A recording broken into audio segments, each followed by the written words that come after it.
அன்பு தமிழ் உறவுகளுக்கு நம் நெஞ்சம் நிறைந்த வணக்கம்.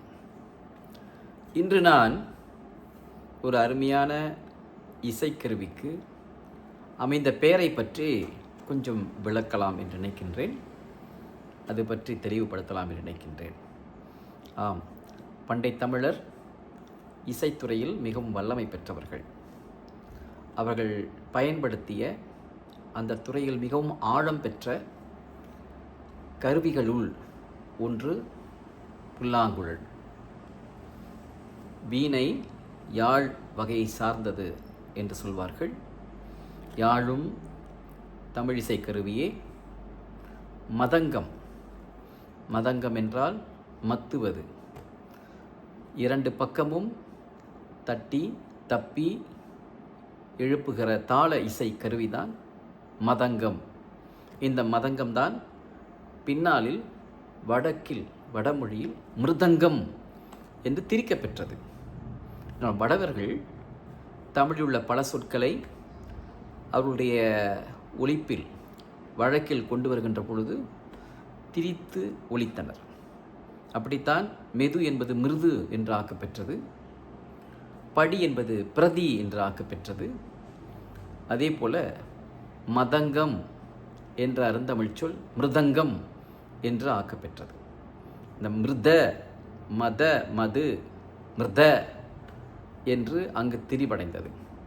இன்று நாம் மதங்கம் என்ற சொல்லை வழக்கில் தவறவிட்டு விட்டோம். மிருதங்கம் என்ற திரிவடைந்த ஒரு சொல்லை பயன்படுத்துகின்றோம். இவ்வாறு பல சொற்கள் வடமொழியில் திரிவடைந்துள்ளன. இந்த இசைக்கருவி பழந்தமிழர் இசைக்கருவி. தப்புவது, ஒரு நம்முடைய கையை ஓங்கி தரையில் அடித்து தப்பி அடிப்பது தப்பு. தப்புவதென்றால் இங்கு பிறழுதல் என்று பொருளாகாது, ஓசை எழுப்புதல், தட்டுதல் என்று பொருள். எனவே தப்புவது தப்பு என்று இசைக்கருவிக்கு ஒரு பெயர் அமைந்தது. தப்பி தப்பி அடித்தான். எனவே தப்பி அடிப்பது தப்பு என்றாயிற்று. நம்முடைய மக்கள் இந்த தப்பு என்ற இசைக்கருவியை தொடர்ச்சியாக பயன்படுத்தி இன்றளவும் பயன்படுத்தி வருகின்றார்கள். அதே போல் பல இசைக்கருவிகள், அவற்றுள் மற்றொரு மிகவும் இனிமையான ஒரு இசைக்கருவி தான் இந்த புல்லாங்குழல். பாடல் கேட்டிருக்கலாம். புல்லாங்குழல் கொடுத்த மூங்கில்களே என்று பாடியிருப்பார்கள்.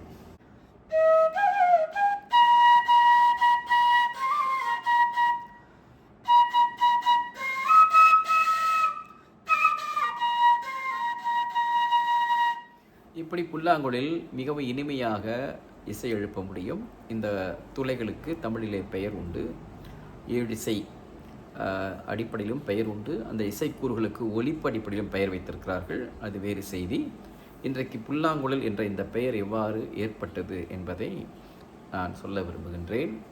பண்டை நாள் மாந்தன், அதாவது ஆதி மாந்தன், ஓங்கி வளர்ந்திருக்கிற மூங்கில், அந்த ஓங்கி வளர்ந்திருக்கின்ற அந்த மூங்கில்களில் இந்த வண்டுகள் என்ன செய்யும் என்றால், துளையிட்டு அது சென்று உள்ளே தங்குவதை நாம் கேள்விப்பட்டிருப்போம், பார்த்திருப்போம்.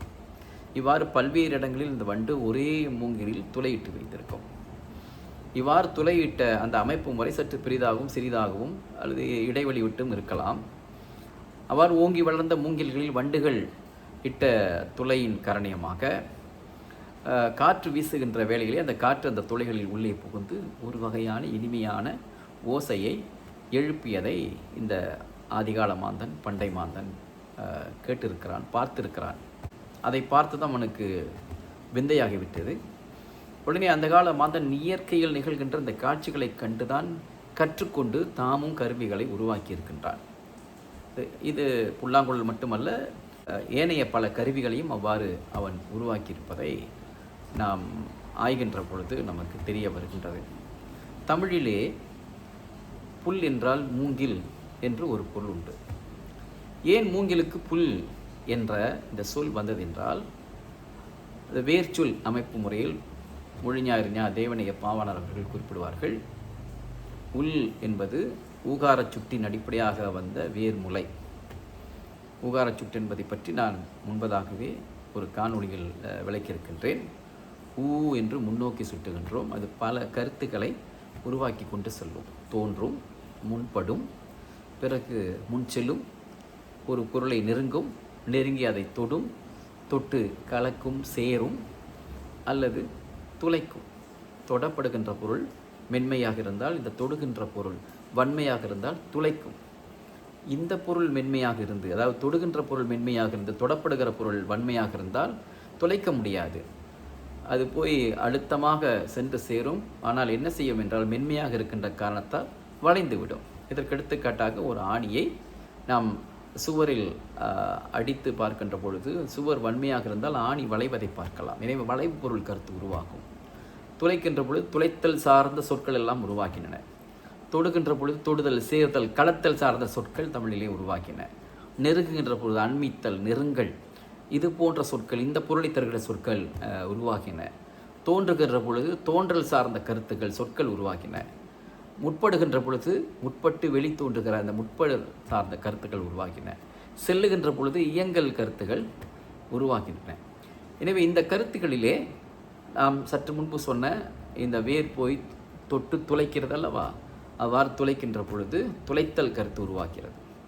எனவே உள் என்பதற்கான இன்னொரு கருத்து உருவாகின கருத்து துளைத்தல் கருத்து. இந்த உள் என்ற வேர்முலையில் மொழி முதலாகக்கூடிய மெய்கள் சேரும். அவ்வாறு சேர்கின்ற மெய்கள் தான் இப், இக், இச், இத், இந்து, இது போன்ற மெய்கள். அதிலே இப் பகர உற்று சேர்ந்தால் புல் என்றாகும். உள் துளைத்தல் கருத்து என்று சொன்னேன், புல் துளைத்தல் கருத்தாயிற்று. எனவே மூங்கிலை நீங்கள் வெட்டி பிளந்தால் அல்லது மூங்கிலை நீங்கள் பார்த்தீர்கள் என்றால் நடுவில் அதற்கு துளை இருக்கும். கண்டு கண்ணாக இருக்கும், இடையிலே துளை இருக்கும். எனவே துளை இருக்கின்ற காரணத்தால் அதற்கு புல் என்று பெயரினை பண்டை தமிழன் சூட்டினார். எவ்வளவு அருமையான இது வேர்ச்சொல் அடிப்படையில் அமைந்தாலும் இது அடிப்படையான ஒரு கரணி அல்லது காரண பெயர். குழல் என்றாலும் இந்த பொருளையே காட்டும். குழல் என்பது ஒரு நீட்சியான துளையுடையது தான், ஆனால் நீட்சியாக இருக்கக்கூடிய, இப்போ குழாய் என்று சொல்கிறோம். குழாய் என்பது கட்டாயமாக என்னவாக இருக்கும்? நீர் குழாயாக இருந்தால் உள்ளே துளை இருக்கும், அதன் வாயிலாக நீர் செல்லும். அது ஒரே வேரின் அடிப்படையிலே இரண்டு வகையான பொருள் கருத்துகள் உருவாகி இருவேறு பொருளையும் உணர்த்தியதை நாம் பார்க்கலாம். குழல் என்றால் சுருண்டு சுருண்டு இருக்கின்ற தலை முடியையும் குழல் என்பார்கள். பெண்களின் கூந்தலை குழல் என்று சொல்வதை நாம் பார்த்திருக்கலாம். அடுத்து உள்ளே துளையுடையது. புல் என்பதும் உள்ளே துளையுடையது தான். அதே வேளையில் அதை வெட்டி தனியாக நீட்சியாக இவ்வாறு செய்திருக்கின்ற காரணத்தால் புல் என்று சொல்கிற பொழுது மூங்கில், குழல் என்று சொல்கிற பொழுது இவ்வாறான துளையுடைய குழலாக அது மாறியது. ஒரு குழல் என்று அமைப்பு முறையில் ஆங்கிலத்தில் பைப் என்று சொல்கிறார்களவா, அந்த பைப் குழல் என்று ஆகியது. எனவே பண்டை தமிழ் மாந்தன் மூங்கிலிருந்து எடுத்து செய்யப்பெற்ற கர்ணியத்தால் இந்த குழலுக்கு புல்லாங்குழல் என்று பெயர் வைத்தார். புல்லை நீக்கிவிட்டு வெறும் குழல் என்று சொன்னாலும் இது வழக்கில் வழங்குகிறது. இந்த இசைக்கருவியை குறித்து வழக்கில் வழங்குகிறது. இதைத்தான் வள்ளுவ பெருமானும் திருக்குறளிலே சொல்கிறார். குழலினிது யாழினிது என்பதம் மக்கள் மழலை சொல் கேளாதவர் என்கிறார். அங்கே வெறுமனை குழல் என்று சொல்வார். குழல் என்று சொன்னாலும் நாம் புல்லாங்குழல் என்று தான் நாம் புரிந்து கொள்ளுதல் வேண்டும். எனவே துளை உடைய இசைக்கருவி என்ற அடிப்படையிலே மிக அழகாக தமிழர்கள் அந்த காலத்திலே புல்லாங்குழலுக்கு பெயர் வைத்திருக்கிறார்கள். இந்த புல்லாங்குழல் அது இசைக்க ஊத இது ஊது பொருள், ஊதுகருவி இசை. ஊது கருவிகளுக்கு வங்கிய இசை மரபு என்று சொல்வார்கள். இந்த ஊது கருவிகள் புல்லாங்குழல் மட்டுமல்ல, பெருவங்கியம் என்று நாம் இன்றளவும் இசைத்து கொண்டிருக்கிற இசைக்கருவி பெருவங்கியம். இந்த பெருவங்கியம் வேறொன்றும் இல்லை, நாதஸ்வரம் என்று சொல்கிறோம் அல்லவா, அதனைத்தான் பெருவங்கியம் என்று சொல்வார்கள். எனவே துளையுடைய கருவிகள் அனைத்தும் வங்கிய இசை மரபு என்று சொல்லப்பெறும்.